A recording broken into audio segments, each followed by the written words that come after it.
All right. I want to do a video about something that's probably going to make a lot of people upset, but it's something that needs to be said. We have a massive problem in our country, in the world, a massive problem in the world. And it's something that all of you and me to some degree state as fact, and it is pretty true. And that is, all of the media prior to 2016, we all thought that the media, we knew they were lying, we knew they were making stuff up, but we did not realize that everything that they were saying was propaganda. Like everything. 2020 comes along and we all start to wake up and we start to realize, holy shit, these people lie to us about everything, not just a few things. They lie about everything that we thought we knew. So some of us go out and start doing research and we're like, holy cow, this is crazy. But the answer to this has become worse than where we were in 2016. In 2016, we could look back and we could say, hey, the news media is lying to us. And we could have gone and tried to do a better job. We could have said, hey, we're gonna try to research things before we actually say. And if the news media reports something, we're gonna go look it up and see if it's true before we actually start pushing the article or the whatever it happens to be to other people to see. So a couple things happen in 2020. We realized that these people are out of control. It's much worse than what we actually imagined that it was. And so we all decided, hey, we're just going to start posting our own shit. We're going to bypass this media. We're going to create our own Pete Santilli show. And we're going to, Alex Jones, which he's been around a lot longer than that, but Alex Jones and all these other people, we're Timcast. We're going to go and create all our own shows, and we're going to have the real news on our program. We're not going to have misinformation. We're going to show the media how they're supposed to be operating. But what really happened was all of us are less of a reporter than the reporters were in 2016. At least they went to school to learn how to write and learn how to, communicate, maybe. So what we have now is we have their misinformation. They're still lying to us about everything.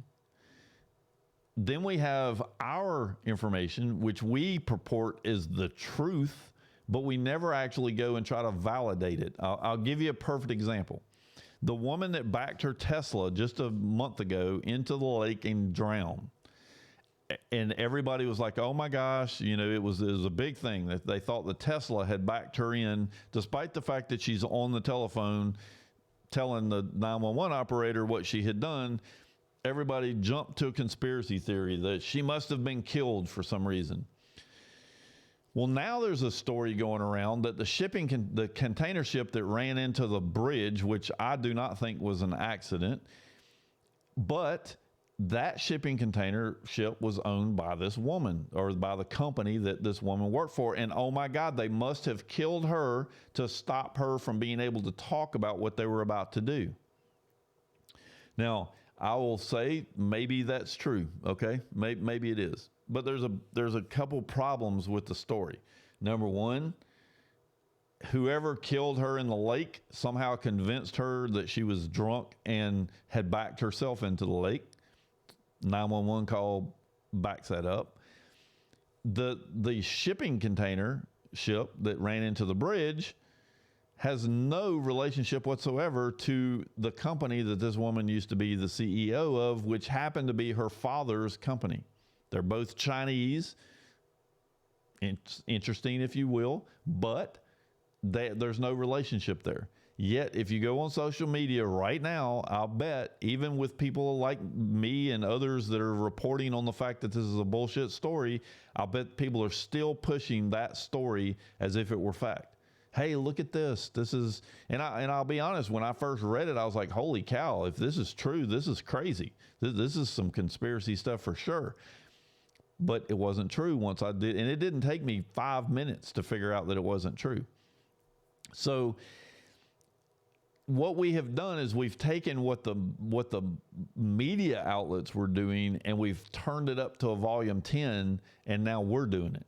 We're taking, and it's probably the news media that fed that first person that stupid story, just sitting back drinking a beer and watching, hey, watch how fast this goes, and boom, it spreads across the internet because all of us are spreading information that we're not validating.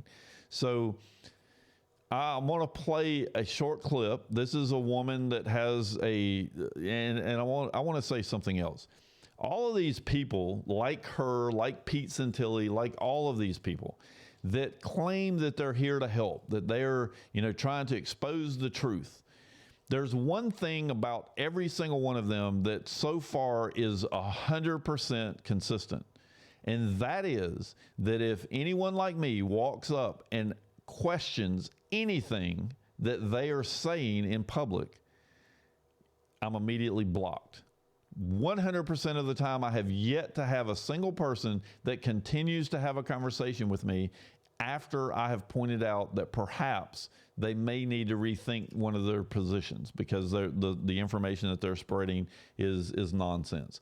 So I'm going to play this clip, and I'm going to come back after I get through playing it short, just to give you a perfect example of misinformation that is being spread that everybody bites hold of and runs with, including this woman. She might not admit it, but she hasn't done the research to back up what she's fixing to say. And so we're all guilty of doing exactly what she's doing whenever you repost something without doing any research. So let's take a listen. Yes. Okay. Now, push the pause button. And I don't mean to dumb it down, but I think you're going to like where I'm going to go here, because these are my understandings as to the differences between, like, we were born. I say it all the time. I was born here, naked with certain unalienable rights, right? That among those, life, liberty, pursuit of happiness, all that stuff. I was born that way. God didn't say you can go down there and defend yourself from predators, but you got to have a permit. No, it was almost unconditional. Certain unalienable rights. You can't have them taken away, and guess what? You can't give them away either. They belong to you. But, ladies and gentlemen, if you walk onto a ship, okay, you have to request permission to board that ship, and it comes with certain conditions. And you step onto a jurisdiction that is not yours. The captain of that ship controls everything. In order for them to have us surrender what we were born with, they had to create this separate platform you'd have to step onto voluntarily in order to give it away.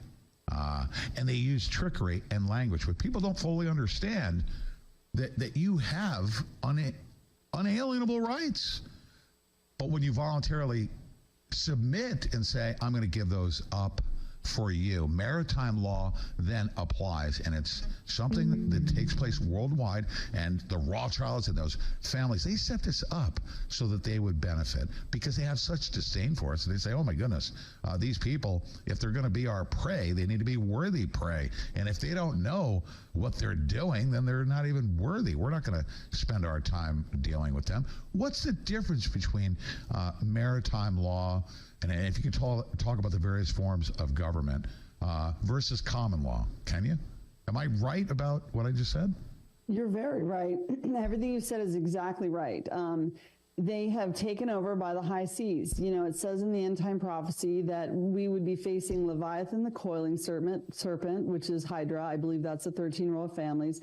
The serpents, which is the slithering serpent, and that is basically the snake in the Garden of Eden. And then there's the monster of the sea. And that's all described in Leviticus. And the monster of the sea, I believe, is maritime. It's basically a bunch of pirates. Imagine a bunch of pirates coming off the high sea with all their rules, the way they operate in the high sea.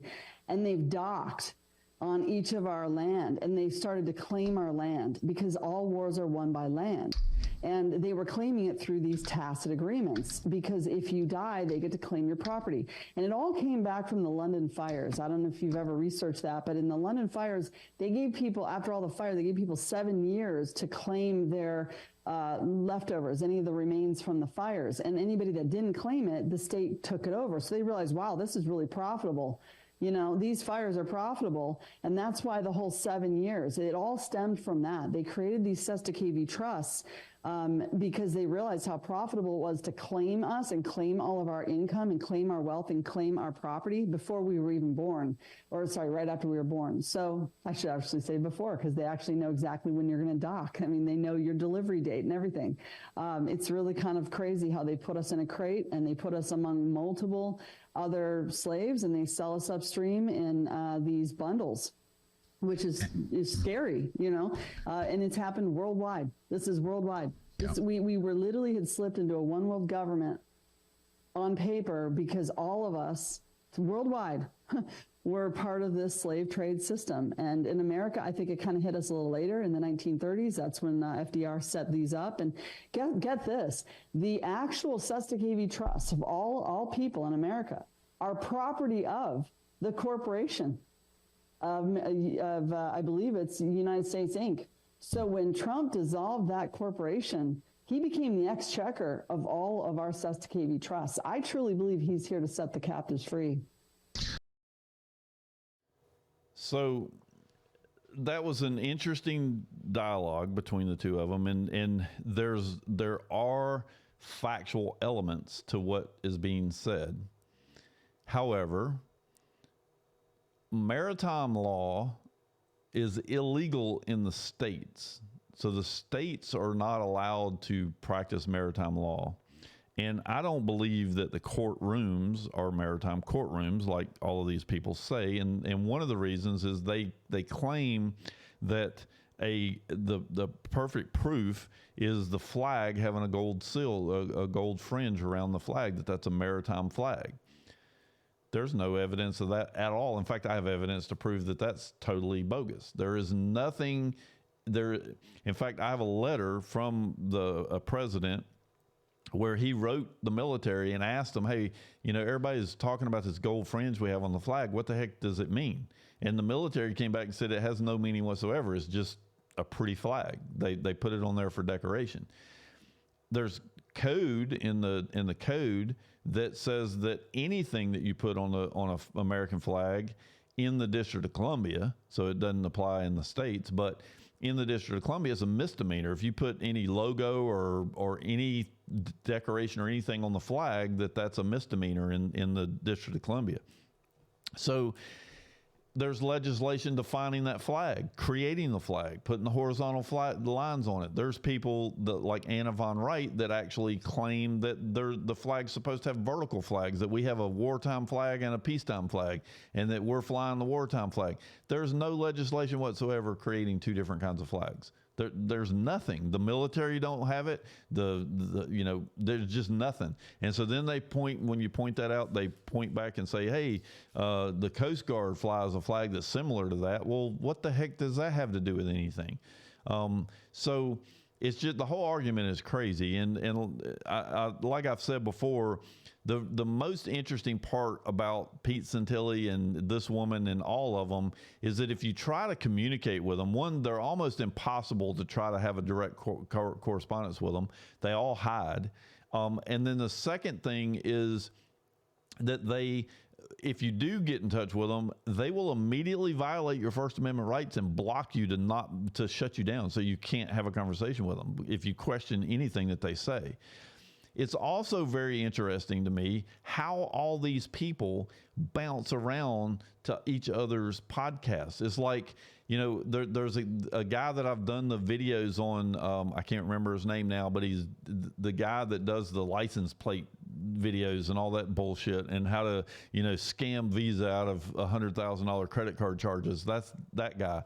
He's on podcast after podcast after podcast, and it makes me wonder if there's not some bigger thing going on here that most of us are not privy to. Like, how is it that somebody that talk so crazily and suggest doing things that are clearly illegal, they get all over the place. And then people like myself, and I have no desire to be on in front of all these people. I'm just trying to put out facts, and if people find it, fine.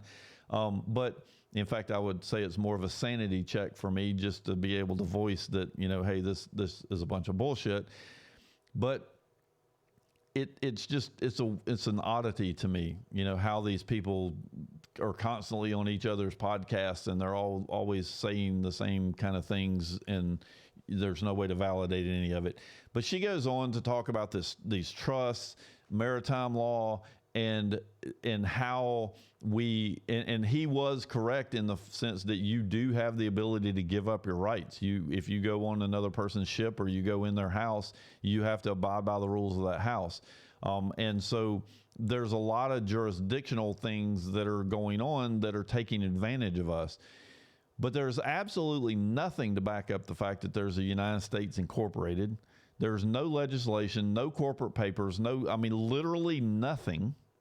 As we've talked about in another video, and I'm sure if I give her enough time, she'll go into the same stuff. There's multiple constitutions. That Abraham Lincoln created a new constitution when he formed the United States Inc. Well, the problem is there's no United States Inc. There's no company like that. And the one United States Inc. that exists, that someone, I've seen a video of them actually showing a terrible video showing this United States Inc. corporate papers. That anybody can form a corporation and they can call it anything they want to. They may get sued later on if it conflicts with somebody else that already had that name, but they can create a corporation. So if I wanted to push the narrative that the United States was incorporated, all I got to do is go get the United States Inc. and then start showing papers saying, hey, look, here's the papers.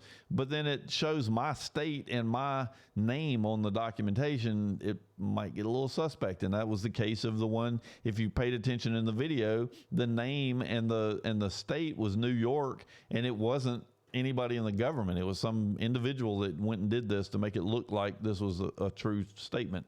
So the point of this video is we all need to back up away from what we've been doing and stop reposting things unless you actually do some research and make sure that what you're reposting is actually a true story.